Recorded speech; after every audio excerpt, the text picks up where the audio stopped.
Hello everyone, welcome back to my channel. So I hope you all are doing so good and जैसे कि last video में हमने class 9 chapter number 1 maths exercise 1.1 and 1.2 का root 2 हमने number line पर represent करना सीखा था। तो इस वीडियो में हम रूट 3 और रूट 5 दोनों सीखने वाले हैं। रूट 3 थोड़ा सा टफ होता है बट हम समझ जाएंगे क्योंकि हमें रूट 2 आता है। रूट 3 बनाने से पहले हमें हमेशा रूट 2 के ऊपर ड्रॉ करना पड़ता है, देन हमें रूट 3 ड्रॉ करना होता है। एक बार रूट 2 को कैसे हम रिप्रेजेंट करते हैं वो एक बार दोबारा समझ लेते हैं ताकि रूट 3 और रूट 5 रिप्रेजेंट करने में कोई भी प्रॉब्लम ना आए। देखो यहाँ हम करने वाले हैं रूट 2 रिप्रेजेंट। तो एक आपने ड्रॉ करी नंबर लाइन, मिड पॉइंट हुआ 0 का, यहाँ हुआ 0 जिसको नाम दे दिया A, फिर 1, इस दोनों के बीच में है ना 1 यूनिट का गैप होना चाहिए। मैंने लास्ट वीडियो में बताया था कि 1 यूनिट स्केल पे कहाँ होती है, तो अगर आपने वो मेरी वीडियो नहीं देखी तो जाकर देख सकते हो, लिंक डिस्क्रिप्शन में गिवन है। देखिए ये आपके नंबर्स पर ये आपके स्केल पर सेंटीमीटर नंबर लिखे होते हैं। इसके नीचे वाली साइड पर ये जो बड़ी बड़ी सी लाइन होती है इन्हें हम बोलते हैं 1 यूनिट का गैप। इन दो के बीच में 1 यूनिट का गैप होता है। फॉर एग्जाम्पल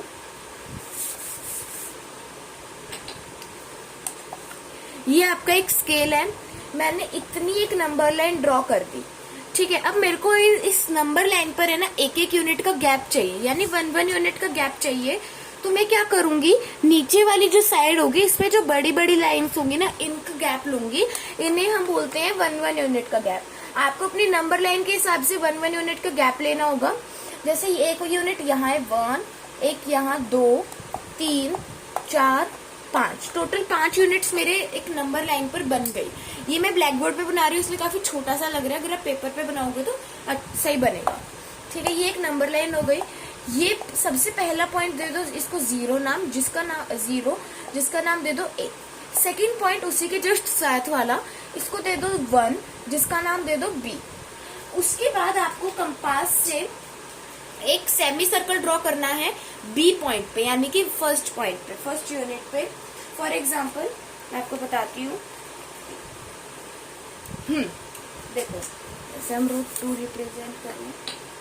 और हाँ, जब भी आपको कोई भी नंबर लाइन बनानी हो ना तो क्वेश्चन के थोड़ा सा गैप में उसका आंसर लिखा करो, बिकॉज नंबर लाइन कभी भी कितना भी स्पेस ले लेती है। सपोज इट मैंने इतना कंपास ओपन किया, यहाँ अपना कंपास रखा और एक सेमी सर्कल ड्रॉ किया। सेमी सर्कल ना ही ज्यादा बड़ा होना चाहिए और ना ही ज्यादा छोटा होना चाहिए, इस बात का ध्यान रखना। जैसे यहाँ तक मैंने सेमी सर्कल ड्रॉ कर लिया। अब मेरा इतना कंपास खुला होता तो इतना ही रहने देना, ना इसको छोटा करना और ना ही इसको इतना बड़ा करना।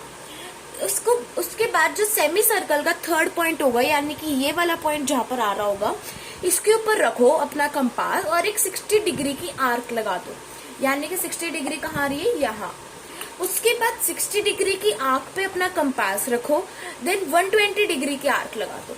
120 डिग्री की यहाँ आ रही है, 120 की रख के ऊपर एक आर्क लगा दो। उसके बाद 60 डिग्री पे रख के ऊपर आर्क लगा दो, ठीक है। फिर उसके बाद अब तो जैसे आर्क तो मैंने अपने हिसाब से लगाई है, मेजरमेंट करी नहीं है, बट आपको मेजरमेंट करनी पड़ेगी। उसके बाद जो आपका बी पॉइंट है और जो आर्क है ये ऊपर वाली, इनको क्या करो, एक स्ट्रेट लाइन से ज्वाइन कर दो।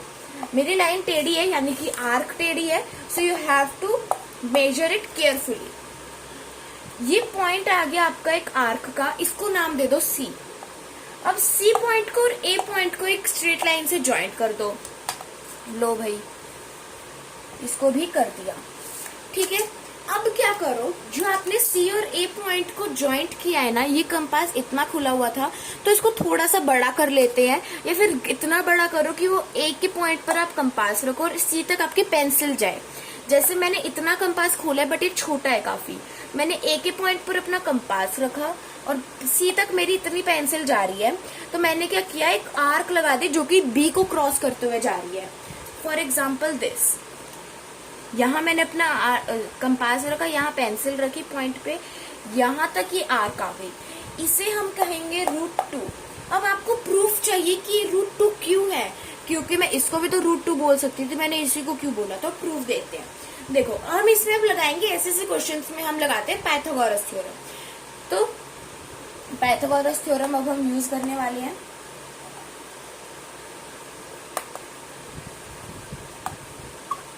ठीक है, पाइथागोरस थ्योरम का फॉर्मूला होता है, मैं यहां लिख रही हूँ, हाइपोटेनस का square is equal to B का बेस का स्क्वायर प्लस परपेंडिकुलर का स्क्वायर। हाइपोटेनस आपका होगा ये वाली साइड यानी कि AC, तो AC का स्क्वायर हो जाएगा। बेस यानी आपका AB या फिर BA, बात एक ही है, AB का स्क्वायर। परपेंडिकुलर का स्क्वायर यानी कि BC, तो BC का स्क्वायर। अब आपको AC की वैल्यू नहीं पता तो हम AC को एज इट इज रहने देंगे। AB में आपने 1 यूनिट का गैप लिया था, सो ऑब्वियस सी बात है AB की वैल्यू 1 स्क्वायर हो जाएगी,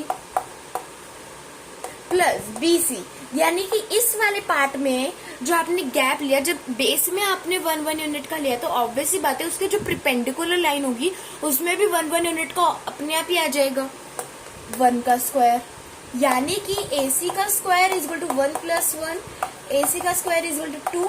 अब AC के स्क्वायर की वैल्यू आई है 2, बट हमें क्या चाहिए, AC की वैल्यू चाहिए। तो अगर हमें AC का स्क्वायर 2 आया है तो हम AC की वैल्यू निकालने के लिए √2 को √2 कर सकते हैं। AC इज इक्वल टू √2, ये तो हम स्टार्टिंग से ही करते हुए आ रहे हैं, 6th 7th में भी करा ही था। ठीक है, तो इस फॉर्मूले से हमारी इस वाली यानी कि BC की क्या वैल्यू आई, सॉरी इस वाली लाइन की क्या वैल्यू आई, √2। ठीक है, प्रूफ भी मिल गया और नंबर लाइन भी बन गई। ठीक है, बात समझ में, how to draw √2 on number line. अब पढ़ेंगे √3 कैसे रिप्रेजेंट करते हैं। √3 रिप्रेजेंट करने के लिए हमेशा पहले √2 ड्रॉ करना पड़ता है उसी नंबर लाइन पे, बट थोड़ा सा डिफरेंस होता है। ऐसा नहीं है सेम पहले √2 ड्रॉ कर दिया फिर उसके ऊपर √3 ड्रॉ कर दिया जैसे √2 किया था, नहीं, बिल्कुल भी नहीं, थोड़ा सा डिफरेंस होता है, समझेंगे तो आ जाएगा। देखो √2 वाला जो क्वेश्चन था वो था question number 3, that is show how √2 can be represented on the number line. Now question number 4, that is show how, मैं डिक्टेट कर रही हूँ, लिख नहीं रही, show how √3 can be, show how √3 can be represented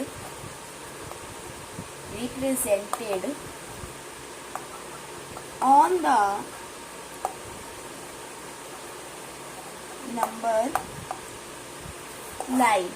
ठीक है, show how √3 can be represented on the number line। बात समझ में, क्वेश्चन समझ में आया। अभी तक हमने बताया था कि √2 को हम कैसे नंबर लाइन पर रिप्रेजेंट करते हैं, बट अब हम बताएंगे √3 को कैसे हम नंबर लाइन पर रिप्रेजेंट करते हैं। चलो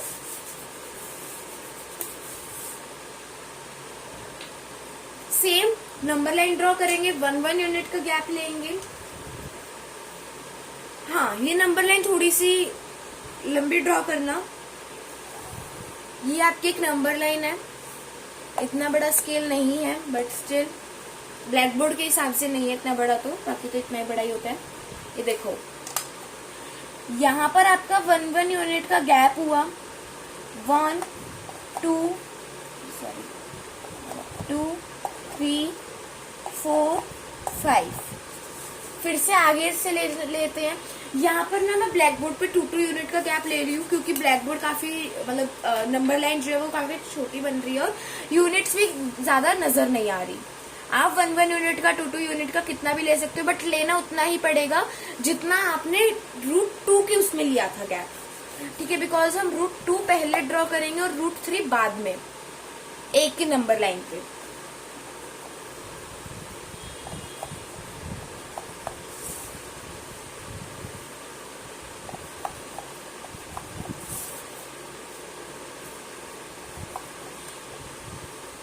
ठीक है, ये मेरी नंबर लाइन बन गई।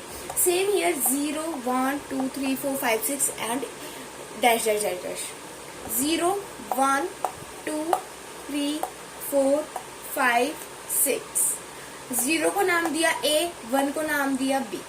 अभी तक हम क्या कर रहे हैं, जैसे √2 रिप्रेजेंट किया था वैसे ही √3 कर रहे हैं। ठीक है, बस थोड़ा सा डिफरेंस होगा तो ध्यान से सुनना। तो सेम बी के ऊपर एक सेमी सर्कल ड्रॉ करेंगे, ना ज्यादा छोटा होना चाहिए ना ज्यादा बड़ा होना चाहिए।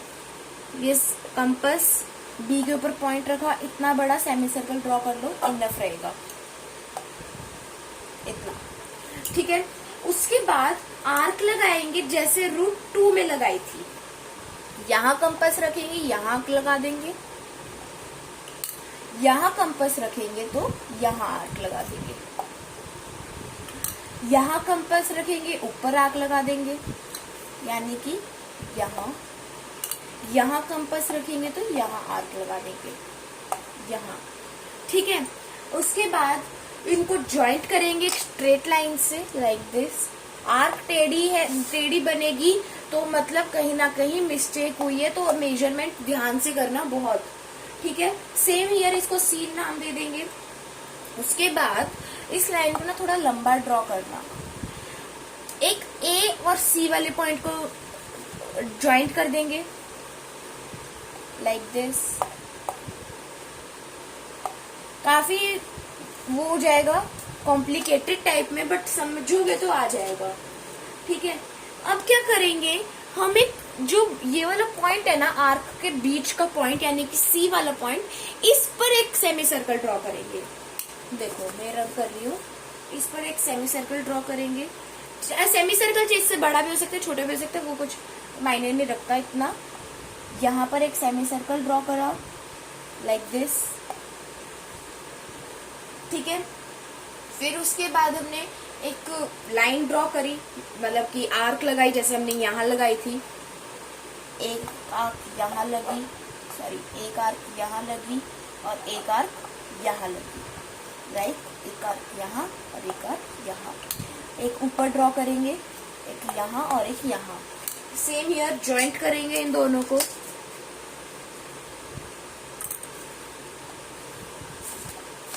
ठीक है। उसके बाद जो हमारा एक लंबी लाइन होगी, यानी कि ये वाली जो लाइन होगी, इसको और ए पार्ट को ज्वाइंट करेंगे, बट ये वाला जो पॉइंट होगा ना, मतलब कि जो ए और इस वाला जो पॉइंट होगा उसको नाम देंगे हम डी, लाइक दिस। अभी समझाती हूँ, देखो जैसे ए और इसको ज्वाइंट किया, एक स्ट्रेट लाइन से करना, ये वाला पॉइंट जो होगा वो होगा डी, ठीक है।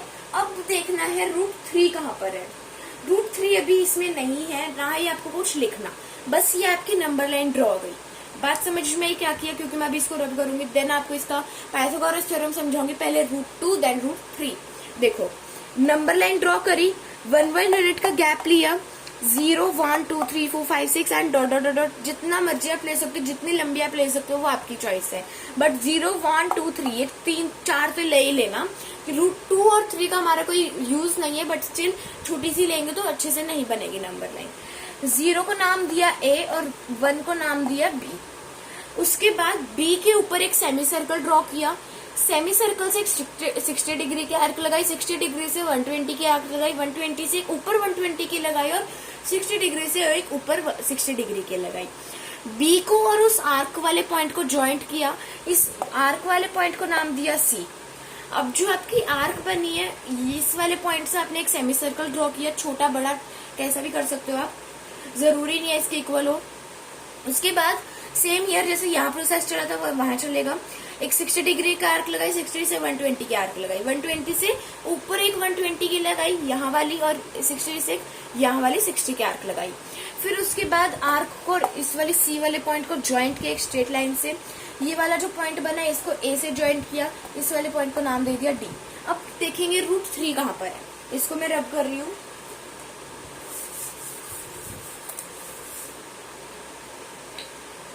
देखो पहले हम लिखेंगे सारा का सारा √3 वाला, सॉरी √2 वाला जो भी प्रोसेस था ना आपका पाइथागोरस थ्योरम का, पहले हम वो लिखेंगे। हाइपोटेन्यूज का square is equal to base का स्क्वायर प्लस परपेंडिकुलर का स्क्वायर। हाइपोटेन्यूज क्या है आपका AC का स्क्वायर, √2 की बात कर रही हूँ मैं सब। बेस है आपका AB का स्क्वायर और परपेंडिकुलर है BC का स्क्वायर। AC की आपको वैल्यू नहीं पता थी उस टाइम तक, तो AC को एज इट इज रखेंगे 1 का स्क्वायर प्लस 1 का स्क्वायर, यानी कि AC का square is equal to 1 plus 1 is equal to 2। तो AC की वैल्यू क्या आ गई √2। अब यहीं पर देखेंगे √3, आपको कोई पार्टीशन नहीं करना, स्पेस नहीं था, इसलिए मैंने आपको सेकेंड लाइन पे समझा रही हूँ। देखो इस मतलब कि √3 में जो आपका हाइपोटेनस होगा वो क्या होगा, AD होगा। तो AD का square as it is equal to base क्या होगा आपका, सेम AC का हो जाएगा, बेस जो होगा AC का स्क्वायर प्लस CD का स्क्वायर क्या होगा आपका, परपेंडिकुलर होगा। ये सब मैं उस वाले की बात कर रही हूँ जो कि आपने आर्क के ऊपर सेमी सर्कल का प्रोसेस किया था, बिकॉज वो था आपका √3। उससे पहले तो सारा प्रोसेस एज इट इज √2 का चला था। AD के स्क्वायर की आपको वैल्यू नहीं पता तो AD का स्क्वायर एज इट इज रखेंगे, इज इक्वल टू AC का आपको पता है √2 का स्क्वायर प्लस CD का आपको पता है 1 का स्क्वायर, बिकॉज आपने 1 यूनिट का गैप लिया था। AD का स्क्वायर एज इट इज √2 का स्क्वायर, 2 से 2 कट हो गया, 2 बचा तो 2 आ गया, 2 से रूट कट हो जाता है, हमेशा ये याद रखना, प्लस 1 इज इक्वल टू 3। जब AD के स्क्वायर की वैल्यू √3 आई है तो AD की वैल्यू क्या आ जाएगी, √3 नहीं आ सकती क्या। ये जो सेम प्रोसेस किया था, प्रूफ भी मिल गया हमें, √3 कैसे आया, नंबर लाइन भी बन गई, और √2 के ऊपर कैसे √3 बनेगा वो भी समझ में आ गया। ठीक है, तो ये था आपका √2 और √3। अब हम समझेंगे √5। √5 में इतनी मेहनत नहीं है, काफी इजी है √5। तो ये पहले ये कर लेते हैं, देन हम समझेंगे √5। सो आई होप आपने कर लिया होगा, तो इससे रब करते हुए √5 की तरफ चलते हैं।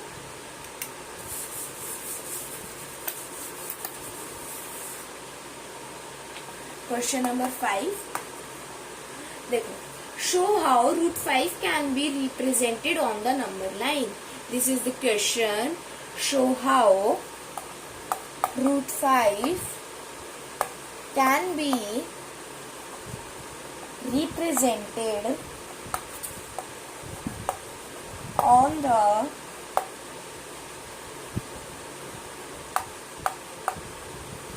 Number line. ये आपका क्वेश्चन नंबर 5 रहेगा। √5 के आगे show how √5 can be represented on the number line. अब समझते हैं कैसे रिप्रेजेंट आप कर सकते हो। सेम हियर, सेम प्रोसेस रहेगा। क्या कहते हैं, एक नंबर लाइन ड्रॉ करेंगे सबसे पहले और उसमें 1 यूनिट का गैप लेंगे, लाइक दिस। ये आपकी एक नंबर लाइन है, ठीक है। उसके बाद एक एक यूनिट का गैप लिया, एक यहाँ एक यहाँ, मतलब मैं अपने आइडिया से ले रही हूँ, बट आपको एक इक्वल गैप लेना होगा। 0 1 2 3 4, 0 का नाम दिया A। अब इसमें हम 1 को नाम B नहीं देंगे, हम इसमें 2 को नाम B देंगे, ठीक है। उसके बाद जैसे B के ऊपर एक सेमी सर्कल ड्रॉ करेंगे, लाइक दिस। ये आपका एक सेमी सर्कल बन गया। आर्क लगाएंगे 60 डिग्री की, एक यहाँ लग गई, 60 से 120 के लगाएंगे, एक यहाँ लग गई, 120 से ऊपर 120 के लगाएंगे और 60 से ऊपर 160 के लगाएंगे। ये आपने ज्वाइंट कर दिया, इसको नाम दे दिया C, इस वाले पॉइंट को, ठीक है। अब आपने क्या किया, C और A को ज्वाइंट कर दिया, ये आपका बन गया √5। अब देखते कैसे बना, प्रूफ चाहिए, मेरे को भी चाहिए, ठीक है। ये आपका √5 बन गया, बात समझ में आई। यहाँ लिख दो √5। देखो सबसे पहले हमने एक नंबर लाइन ड्रॉ करी, 1 यूनिट का गैप लिया, 0 1 2 3 4 5 6 7 8, जितना आप मर्जी चाहो ले सकते हो। 0 को नाम दिया A, 1 को नहीं देंगे, 2 को देंगे, 2 को नाम दिया B। B के ऊपर एक सेमी सर्कल ड्रॉ किया, सेमी सर्कल से एक 60 डिग्री के आर्क लगाए, 60 से 120 की आर्क लगाई, 120 से ऊपर 120 के लगाई और 60 से ऊपर 60 के लगाई। B और उस C वाले पॉइंट को क्या ज्वाइंट कर दिया, आर्क के मिड वाला पॉइंट C बन जाएगा। C वाले को और A वाले को एक स्ट्रेट लाइन से ज्वाइंट कर दिया, वो बन गई आपकी √5। कैसे बना, प्रूफ चाहिए थ्रू पाइथागोरस थ्योरम। देखो समझते हैं आप।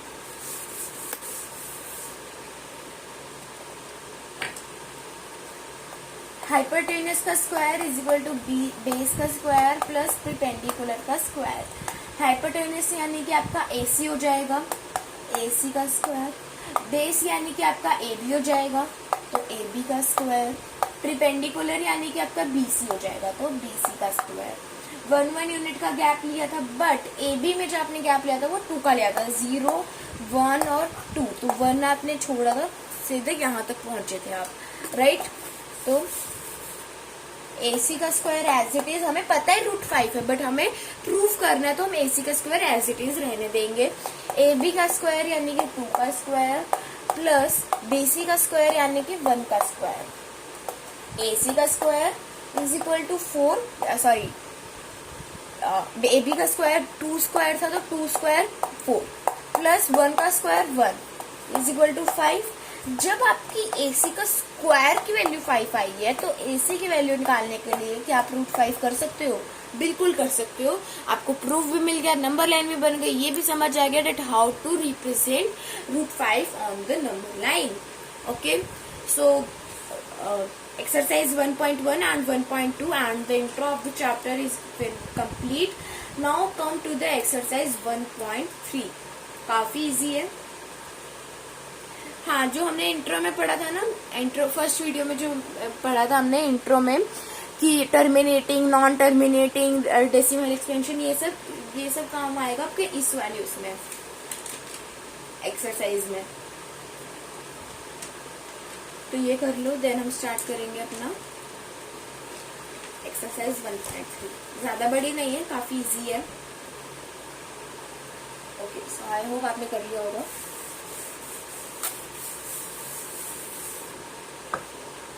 आई होप आपको चैप्टर 1 अभी तक इजी लग रहा होगा, पूरा ही इजी है चैप्टर 1.3।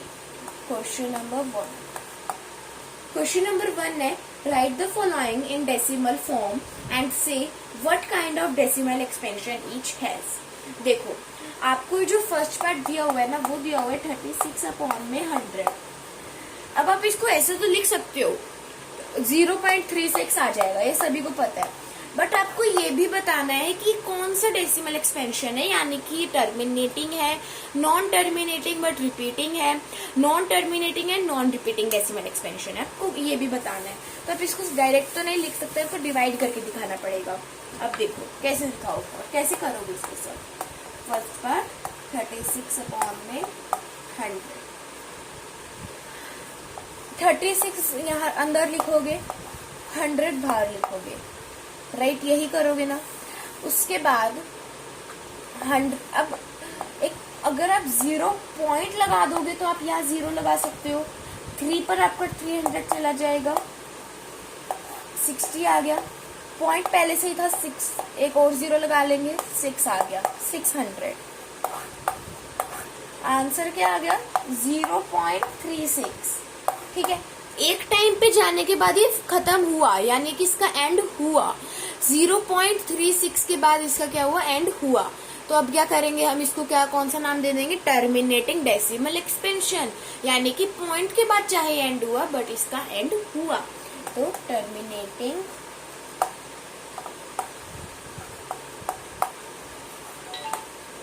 डेसिमल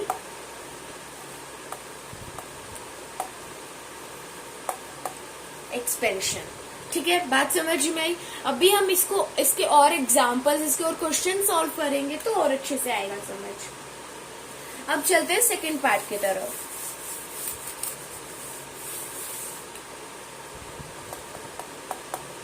सेकंड पार्ट है 1/11।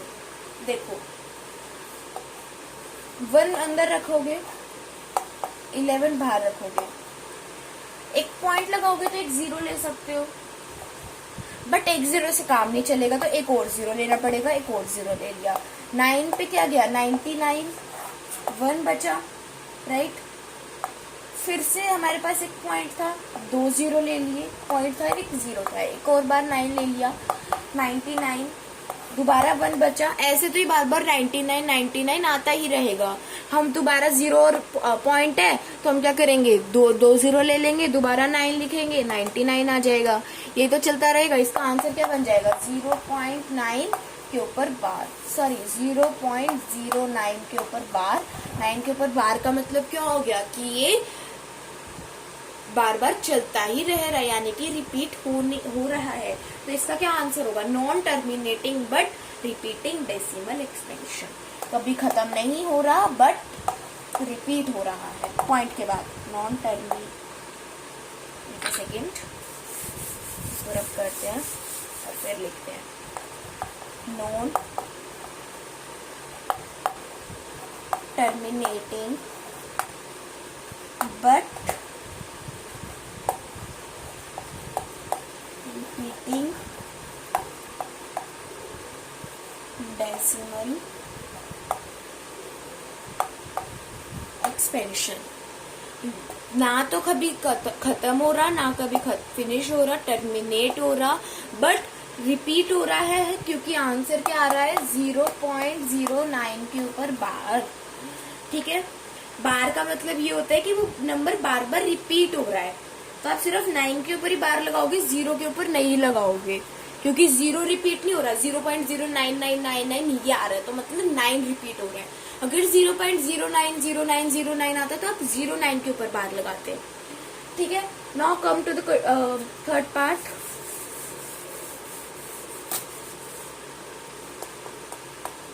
थर्ड पार्ट समझते क्या है.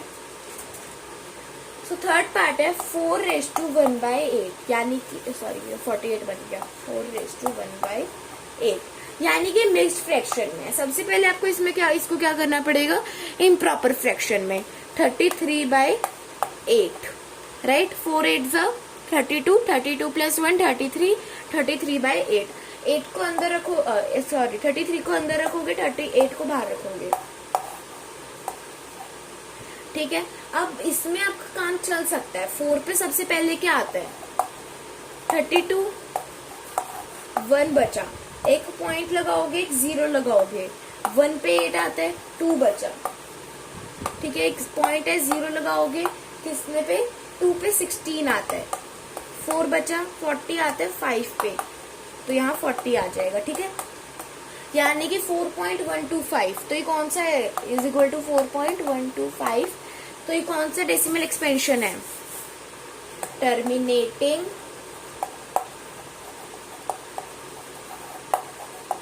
डेसिमल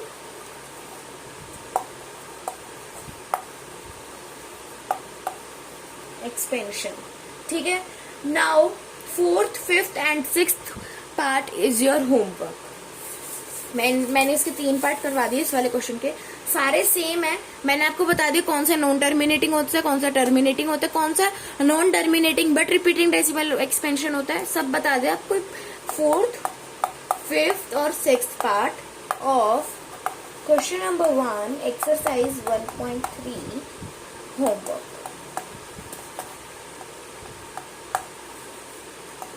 ठीक है, बात समझ में. नेक्स्ट बढ़ते हैं क्वेश्चन नंबर 2 की तरफ. और हाँ, इन तीनों पार्ट्स के आपको मेरे को कमेंट में आंसर बताने हैं. ठीक है, देन मैं आपको वीडियो में बताऊंगी कि आंसर आपके सही है या गलत. You know that 1/7 = 0.142857 के ऊपर बार. Can you predict what the decimal expansion of 2/7, 3/7, 4/7, 5/7, 6/7 are without actual doing the long division? If so, how? अब देखो, इसमें बोला हुआ है आपको 1/7 की वैल्यू दी हुई है. 1/7 को डिवाइड करने पर क्या आंसर आएगा. तो 1/7 की आपको वैल्यू दी हुई है 0.142857 के ऊपर बार, यानी कि ये नंबर जो है वो बार बार रिपीट हो रहा है. इसका मतलब क्या है, आंसर क्या होगा 0.142857, 142857, यही तो आ रहा होगा. और dot dot dot dot dot, यानी कि ये रिपीट हो रहा है बार बार नंबर, तो इसके ऊपर बार लगा दो. इससे अच्छा बार बार लिखने से. तो अब आपको देखो, इसकी वैल्यू दी हुई है 1/7 की, और ये पूछा हुआ है कि 2/7, 3/7, 4/7, 5/7 और 6/7 की वैल्यू क्या होगी. 1/7 की दी हुई है तो हम इन सब की भी निकाल सकते हैं, पर आपको एक्चुअल डिवीजन नहीं करनी. जो आप ऐसे करते हो ना, 2 को अंदर रखा, 7 को बाहर रखा, फिर पॉइंट लगाया, ये सब करते हो ना, वो सब नहीं करना. आपको सीधा सीधा आंसर बताना है. अब देखते हैं कैसे करेंगे. देखो, 1/7 की वैल्यू आपको दी हुई है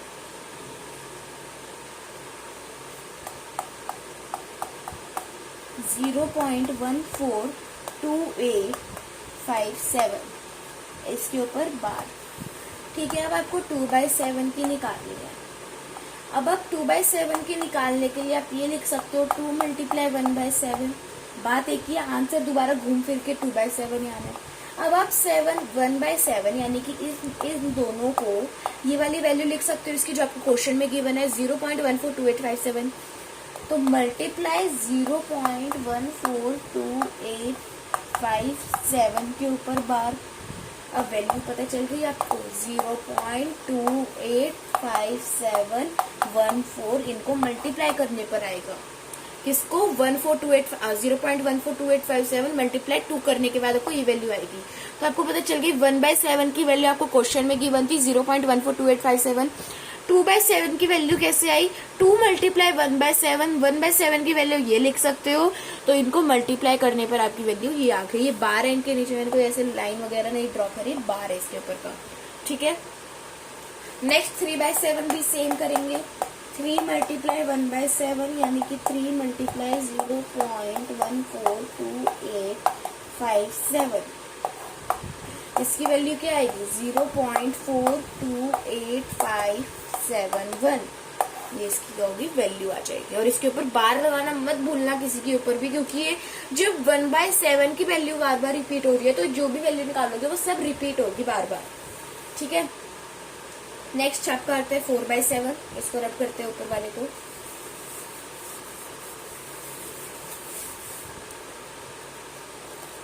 फोर बाय 7 को लिख सकते हो 4 × 1/7 यानी कि 4 × 0.142857 के ऊपर बार। तो इसकी क्या वैल्यू आ जाएगी 0.571428। इनको आप मल्टीप्लाई करके देख लेना चाहिए, यही वैल्यू आएगी। ठीक है, नेक्स्ट है 5/7। 5/7 यानी कि 5 × 1/7। तो 5 × 0.142857 के ऊपर बार। तो इसकी क्या वैल्यू आ जाएगी 0.71428 नेक्स्ट है 6/7। 6 × 1/7 यानी कि 6 × 0.142857 जो कि 1/7 की वैल्यू है। इनको मल्टीप्लाई करोगे तो क्या वैल्यू आएगी 0.857142 के ऊपर बार। ठीक है, बात समझ में आई कैसे हमने वैल्यूज निकाली। Now come to the question number 3। 3 और 4 दोनों बिल्कुल सेम है, कोई डिफरेंस नहीं है, बट हम करेंगे दोनों।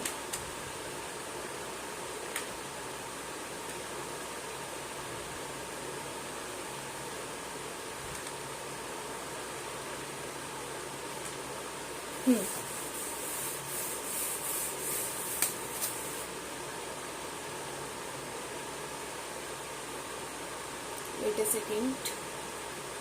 Yes.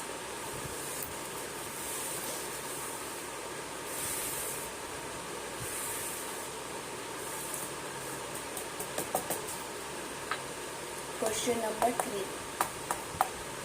Express the following in the form of p by q where p and q are integers and q is not equal to 0. Same आपको ये सब रेशनल नंबर में करना है। आपका इसका फर्स्ट पार्ट रहेगा 0.6। आपको क्या करना है p by q की फॉर्म में लिखना है, बट जो आपका डिनोमिनेटर होगा यानी q होगा वो इक्वल नहीं होना चाहिए, 0 के 0 नहीं होना चाहिए। और p by q क्या हो सकता है आपके इंटीजर हो सकते हैं। सेम आपको क्या डेफिनेशन बोल दी गई, रेशनल नंबर की बोल दी गई। अब देखते हैं हमने क्या किया, x को 0.6 ले लिया, 6 के ऊपर बार है। ठीक है, यानी कि 6 बार बार क्या हो रहा है, रिपीट हो रहा है। Let x is equal to 0.6 के ऊपर बार। तो हम आपको ये लिख सकते हैं 0x इज इक्वल टू 0.6666 और डॉट डॉट डॉट डॉट। ये आपके फर्स्ट इक्वेशन बन गई। ठीक है, अब आपको क्या करना है, फर्स्ट इक्वेशन को 10 से मल्टीप्लाई करना है। सिर्फ 10 से ही क्यों करें, 100,000 10 लाख 10,000 प्रिंसिपल से क्यों नहीं कर सकते, बिकॉज बार के नीचे सिर्फ एक डिजिट है। अगर यहाँ पर होती 0.67 तो पर बार, तो हम इसको 100 से मल्टीप्लाई करते। अब अगर यहाँ पर होते 0.676 के ऊपर बार, तो हम इसको क्या करते 1000 से मल्टीप्लाई करते। जितनी डिजिट बार के नीचे होते हैं उतनी ही 0 से हम मल्टीप्लाई उन्हें करते हैं। अब जीरो बार के नीचे एक डिजिट है तो एक जीरो से मल्टीप्लाई करेंगे यानी 10 से मल्टीप्लाई करेंगे. So multiply equation 1 by 10. Equation 1 है 0.666. तो 10x लिख सकते हो आप x को, क्योंकि आप मल्टीप्लाई कर रहे हो 10 से. तो 10x is equal to 10 multiply 0.6666 and dot dot dot dot. अब 10x की वैल्यू क्या आ जाएगी? 6.66666 and dot dot dot dot. कितने भी 6 मर्जी ले लो, आपकी मर्जी होती है. अब आपको क्या करना है? फर्स्ट इक्वेशन सेकेंड इक्वेशन में से फर्स्ट इक्वेशन माइनस करनी है, सब्ट्रैक्ट करनी है. मैं इसको रब कर रही हूँ ऊपर वाले को, दोबारा समझा दूंगी, नो प्रॉब्लम. अगर समझ नहीं आएगा तो आपको सब्ट्रैक्ट इक्वेशन 1 फ्रॉम इक्वेशन 2. ठीक है. अब सेकंड फ्रॉम मतलब बाद वाली डिजिट से पहले आप मल्टीप्लाई करोगे तो 10x इज इक्वल टू 6.6666, कितने मर्जी 6 ले लो, और x आ जाएगा. माइनस करना है आपको तो 0.6666, कितने मर्जी 6 ले लो. माइनस करोगे तो आपकी क्या वैल्यू आएगी? सबसे पहले तो इनको माइनस कर दो, सबसे इजी रहेगा आपका. अब उसके बाद 6 माइनस 0 यानी कि 6 और आगे 0 0 0 0. ठीक है. आगे डॉट डॉट डॉट डॉट. अब देखो 9x की वैल्यू क्या आ गई? 6.00000, जिसे आप 6 भी लिख सकते हो, राइट. तो ये सब लिखने की कोई नीड नहीं है. x की वैल्यू निकालने के लिए 9 यहाँ पर मल्टीप्लाई में, यहाँ जाकर डिवाइड में हो जाएगा तो 6/9. 3 से कैंसिल आउट हो सकते हैं तो 2/3. तो x की वैल्यू क्या आ गई? 2/3. ठीक है. इसी टाइप से आपके सारे क्वेश्चंस होंगे, मैं आपको सारे करवाऊंगी, बट इस वीडियो में यहीं तक. So I hope you like this video, so give it a big thumbs up, share it in your friends and family, and also subscribe to my channel and press the bell icon for getting all the notifications of my new video. Thank you so much for watching. Bye bye.